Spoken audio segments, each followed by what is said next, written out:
Friends, welcome to this celebration of the life of Bryan Schempf.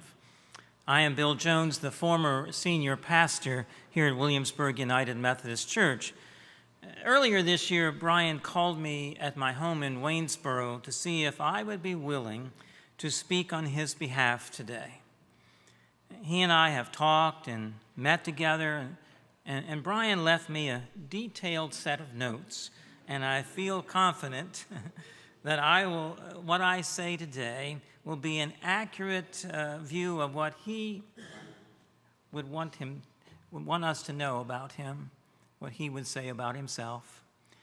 You will notice that I'm not wearing any religious vestments, and because this is not a funeral.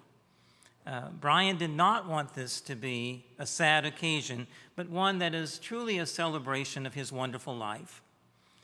I'm honored that Bryan would ask me to share in this significant moment in which we, his family and friends, come together to celebrate the life of one who lived his life in service of God, country, and family.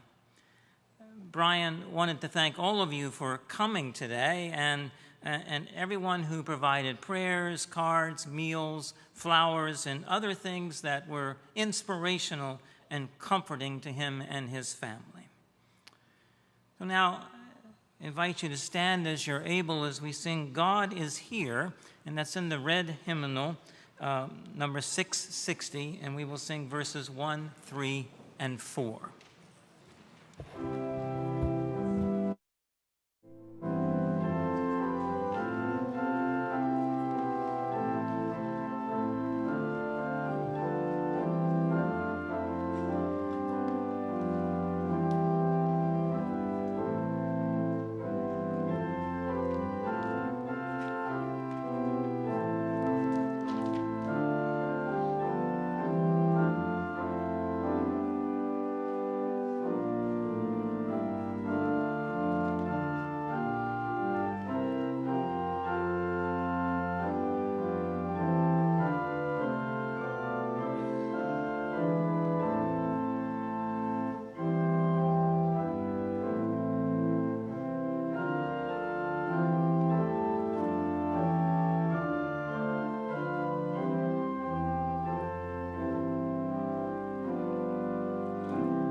Please be seated.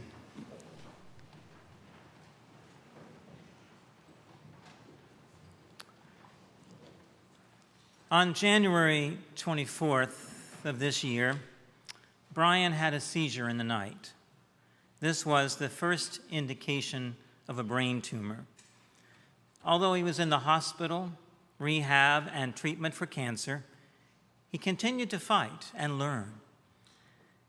After a seizure during the night that could have ended his life, one daughter said he was living in bonus time. This bonus time gave him an opportunity to learn about the different therapies, how they work together, for him to recover as much function as he could, and recognize the events, people, and sometimes places that helped shape his life.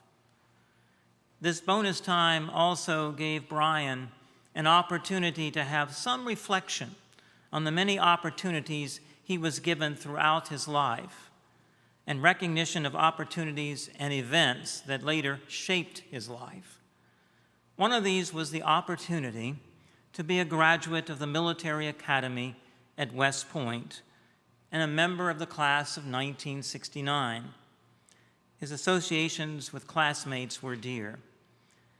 Please stand while his freshman roommate, Jay Harper, sings the alma mater and leads us in reading the cadet prayer.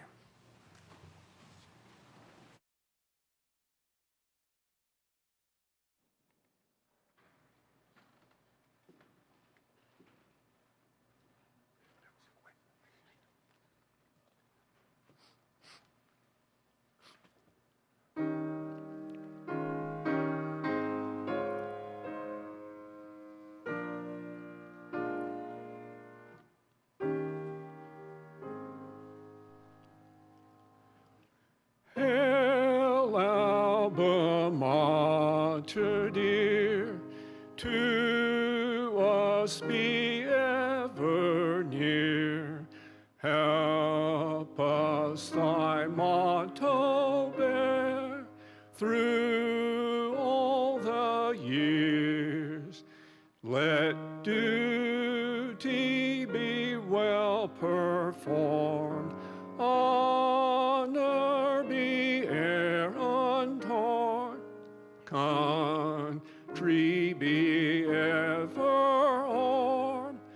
West Point by thee, guide us thine own aright, teach us by day, by night, to keep thine honor bright, for thee to fight. When we depart from thee, serving on land or sea, may we still loyal be. West Point to thee. And when our work is done, our course on earth is run, may it be said, well done, be thou at peace. Ere may that line of gray increase from day to day. Live, serve, and die, we pray. West Point for thee. Now, will you join me in reciting the cadet prayer?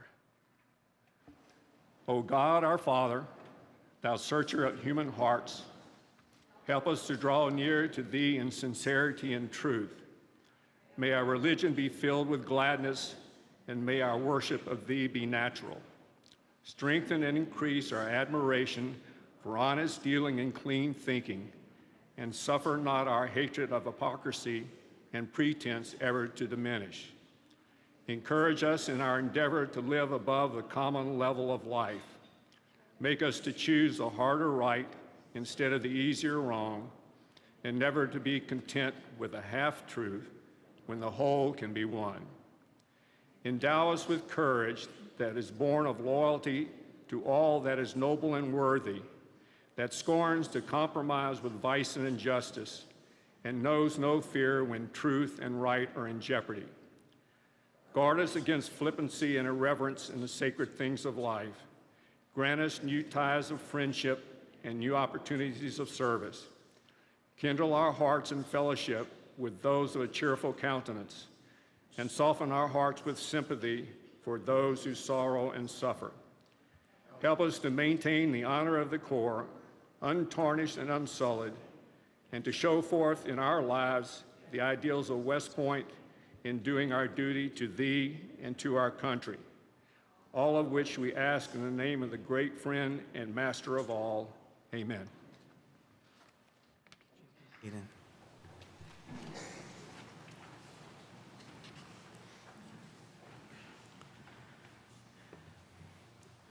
Bryan was the oldest of 3 children born to William and Marjorie Schempf, both of whom were professional musicians, or as he said, became professional musicians after they met at Eastman School of Music in New York.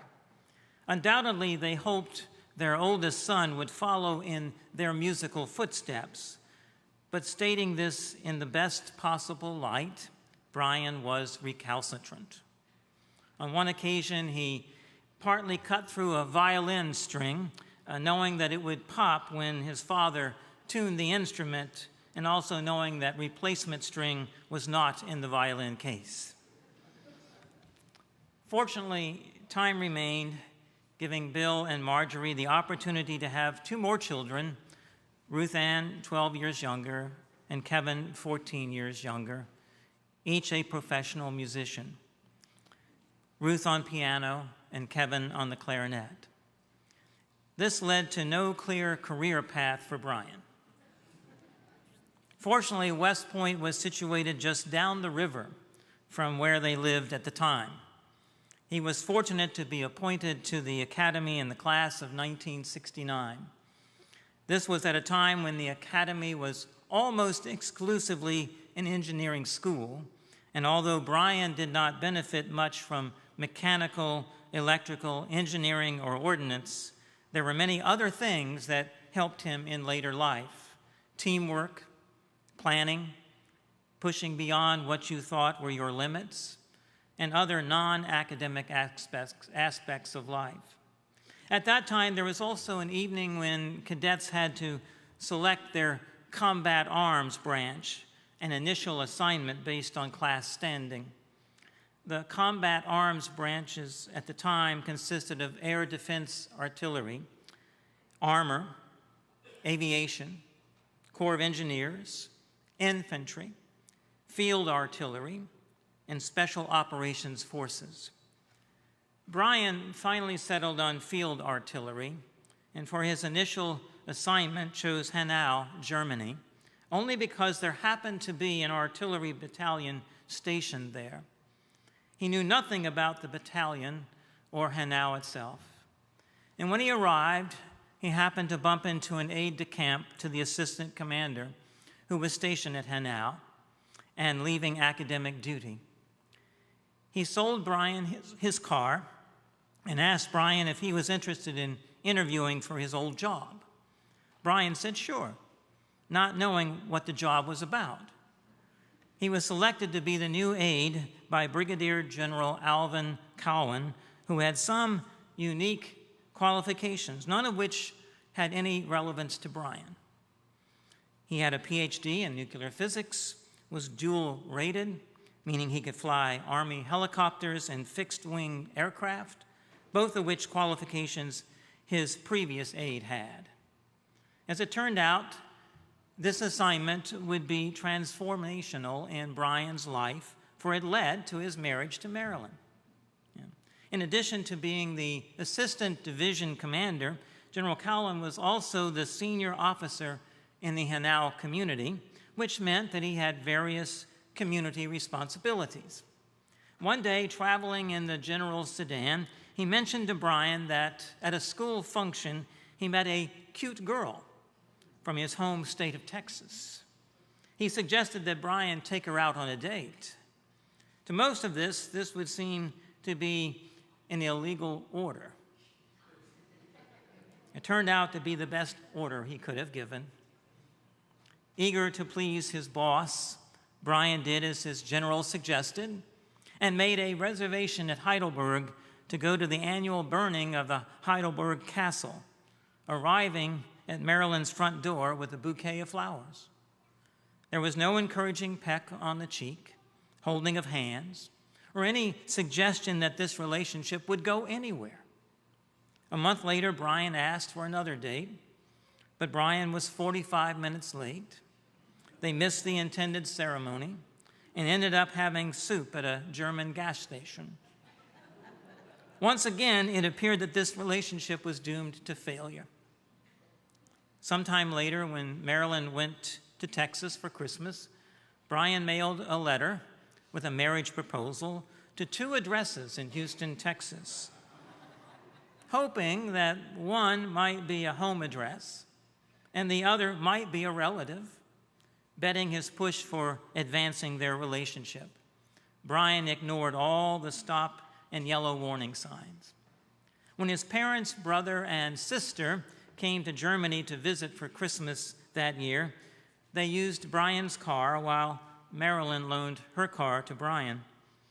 Bryan discovered that all 4 tires were underinflated and the windshield wipers were beyond use. Later that spring, when Bryan was sick, Marilyn came down with tomato soup, and Bryan discovered that Marilyn didn't know to add water to the can of soup. You can see where this is going. Sometime later, she did accept his proposal of marriage, though the acceptance was conditional, and the conditions were never specified. They married in Houston, Texas that summer, and were married 52 years. Virginia became their adopted state. After law school, their first assignment was in Charlottesville, followed by 2 years in Maryland, where daughter Allison was born, and back to Charlottesville, where daughter Laura was born, and then to Springfield, Virginia. 2 tours in the Midwest, Kansas and Illinois, and 2 tours in Germany completed the non-Virginia assignments. It was back to Charlottesville, and then the last tour was to Fort Monroe, living in Poquoson through Hurricane Isabel. After having ductwork replaced 3 times because of flooding, they moved inland here to Williamsburg. Throughout all these assignments, the family was able to travel to national parks and around the U.S. and throughout Europe. While living in Germany, the family traveled throughout Europe, sometimes camping in the VW bus, skiing in the Alps, sightseeing, touring castles, and learning to understand different cultures. Bryan also found places to sail, rivers, the Chesapeake Bay, and the Great Lakes. One adventure found him sailing a respite from his fast-paced profession in law. He first practiced law as an Army JAG and was given a wide range of experiences, including criminal work, claims, and legal assistance. After 28 years in the Army, Bryan retired and went to work as a Virginia trial lawyer after only a weekend off. He worked in 2 firms, became a partner at Jones, Bleckman, Woltz, and Kelly, and then had the opportunity to establish a new law firm in York County with his law partner, Mike Ware. If you saw the two of them together, you probably would wonder how either of them had anything in common. The truth was that they never had an angry word between them in the 12 years they were together. They rehabilitated an old bank building on Route 17 in York County, meticulously prepared for every case, but were most interested in getting the best result for their clients at a reasonable cost, because their clients' interest always took precedence. They worked hard to have a family culture at the firm, which explains why they had limited staff turnover. They trusted each other explicitly. Because Mike misplaced this photo book of the building rehabilitation, Bryan had another made for him, and he will be receiving that after this celebration. Bryan so enjoyed his family. He sailed and played Chinese checkers with Allison and had competitive games of tennis with Laura. When Laura's children were born, he thought he was too young to be a grandfather, so he had her boys call him Uncle Bryan.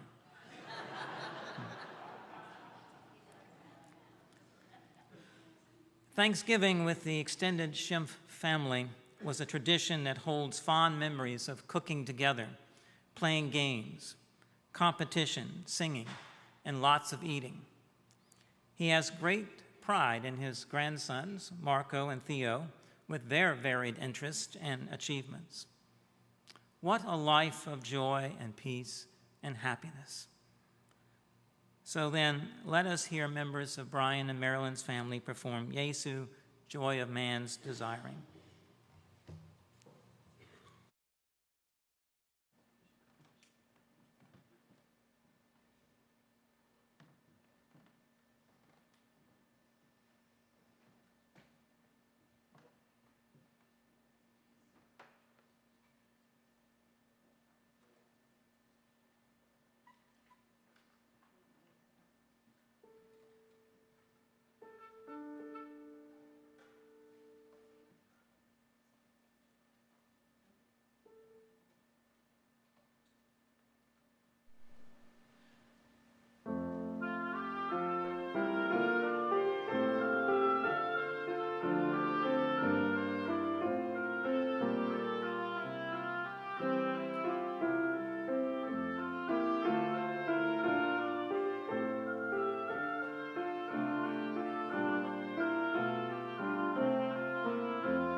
As this year unfolded, when I met with Bryan, first by phone and then in person in their home, to plan the celebration of his life that we're having here today, he recalled the story of a certain centurion's encounter with Jesus in the Bible, in the 8th chapter of Matthew's Gospel, that meant a lot to him. The military, represented in Jesus' time by the Roman centurion, is an organization in which followership, not leadership, is most important. Following directions, orders, suggestions is of utmost importance, not only for success, but for survival. One must put one's trust in the person in charge over your troop, knowing that that person has your best interest and survival in mind at all times. The most medals for valor were won for when one is in service to another. Bryan shared with me how he felt such a special connection to this story of the centurion and his faith. Listen to his story. When Jesus had entered Capernaum, a centurion came to him asking for help. "Lord," he said, "my servant lies at home paralyzed, suffering terribly." Jesus said to him, "Shall I come and heal him?" The centurion replied, "Lord, I do not deserve to have you come under my roof, but just say the word, and my servant will be healed. For I myself am a man under authority, with soldiers under me. I tell this one, 'Go,' and he goes, and that one, 'Come,' and he comes. I say to my servant, 'Do this,' and he does it." When Jesus heard this, he was amazed and said to those following him, "Truly, I tell you, I have not found anyone in Israel with such great faith." Then Jesus said to the centurion, "Go, let it be done just as you believed it would." And his servant was healed at that moment. For those of you who have known Bryan through the years, and in the story of his life we just told, it's not hard to see the connection he made with the centurion and the soldier's encounter with Jesus. Bryan modeled what I would call a centurion's heart, a servant heart, as it were. The cadet prayer, which is at the heart of this service today, asks God to grant us new ties of friendship and new opportunities of service. I believe that's what Bryan saw in this centurion and his encounter with Jesus. The centurion who lived a life of servanthood makes a plea for Jesus to come and heal his servant, which might be equivalent to the words in the prayer. The centurion had a servant who was very important to him, perhaps a personal assistant, much like Bryan was to the brigadier general in Germany. Jesus comments clearly that it's the centurion's great faith that is equal to the power of his healing. Marilyn shared with me recently that a week before Bryan died, he called the church office to ask Pastor Megan, one of the pastors here, to come see him. He told her he wasn't quite dead yet and had thought of a job he could do from his wheelchair to serve, pass out programs at the church. Clearly, Bryan was not done with how he could serve others. The centurion in the gospel story adeptly states that he is a man under another authority. He's under the authority of his Roman leaders, his country and state, and he knows how to follow orders. In fact, a centurion becomes a centurion due to his extraordinary dedication, followership, experience, and character. Character was of utmost importance, and many centurions were well-respected men in the community, men of great patience, loyalty, uprightness, and toleration. At the time Bryan attended the military academy, great emphasis was placed on character development. Indeed, it was the mission of the academy. That was Bryan Schempf's mission too, to be a man of great character, humility, and above all, one who exemplified a servant heart. That's why we are gathered here today, not in sadness, as Bryan would say, but in joy, to celebrate a life well lived in service to God and others. In 2020, I retired from full-time ministry here at Williamsburg Church. When my wife Linda and I moved from Williamsburg to Waynesboro to be near our daughters, I agreed to serve a small, struggling congregation in the east end of the city. And one Sunday morning, Bryan and Marilyn, along with some other friends from Williamsburg Church, drove over to Waynesboro to worship with us at Basic United Methodist Church. And afterwards, we gathered at a restaurant downtown for Sunday dinner, along with some folks from Basic Church. And even now, those folks still ask about Bryan and recall the friendship and the kindness he showed them gathered around the dinner table that day. Bryan truly lived the cadet prayer: grant us new ties of friendship and new opportunities of service. It was foundational to the way he lived his life, at work and at home. While she was reading the cadet prayer that Bryan had requested for today, Marilyn said, "I thought Bryan must pray that prayer daily." Well, I think he not only prayed it daily, he lived it. Indeed, I believe he carried the words of that prayer in his heart. Or as Bryan might say, it was the secret of their long and blessed marriage. In everything, they tried to out-sacrifice the other. He told me earlier this year. The centurion who asked for Jesus to heal his servant believed that he did not deserve for Jesus to come into his house. Just say the word, and his servant would be healed. Bryan truly believed he was luckier than most people and more than he deserved. His proverb, he claimed, was that he was lucky in love and lucky in life, all to the glory of God. And now he asked that if I would read his obituary. Bryan Heaton Schempf, beloved husband, father, brother, grandfather, law partner, and friend, passed away peacefully at home on October 14, 2023, following a 9-month battle with glioblastoma, a rare form of brain cancer. He was born in Rochester, New York, to Marjorie and William Schempf on April 6, 1947.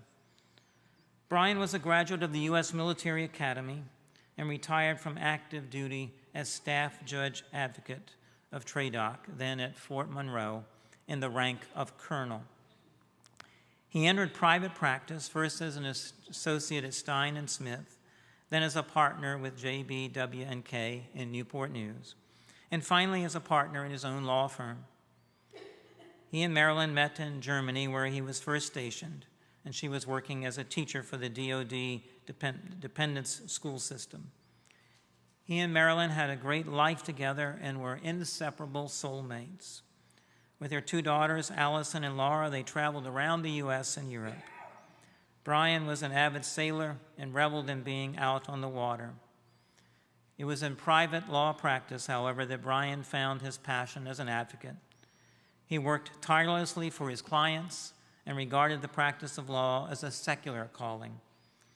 He is survived by his wife, Marilyn, daughters Allison and Laura, son-in-law Mark, grandsons Marco and Theo, siblings Ruth Ann, brother-in-law Joel, and Kevin, sister-in-law Joanne, brothers-in-law Alan Vandal, Shirley, and Jerry Vandal, and numerous nieces and nephews.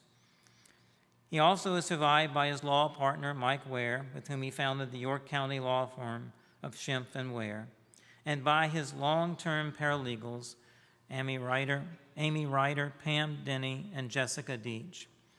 In lieu of flowers, the family requests donations be made in Bryan's name to the charity of your choice. Even though Bryan didn't become a professional musician, music was a big part of his life. He selected the music for this celebration.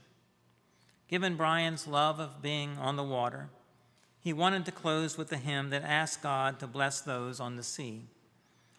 Please join us now in singing Eternal Father Strong to Save. It's in the black hymnal, number 2191, and we'll sing verses 1, 2, and 4. Please stand as you're able.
Following this benediction, please join the family at a reception in our atrium on the other side of those windows to hear their stories and share yours about Bryan. The Lord bless you and keep you. The Lord make his face shine upon you and be gracious to you. The Lord turn his face toward you and give you peace. Amen.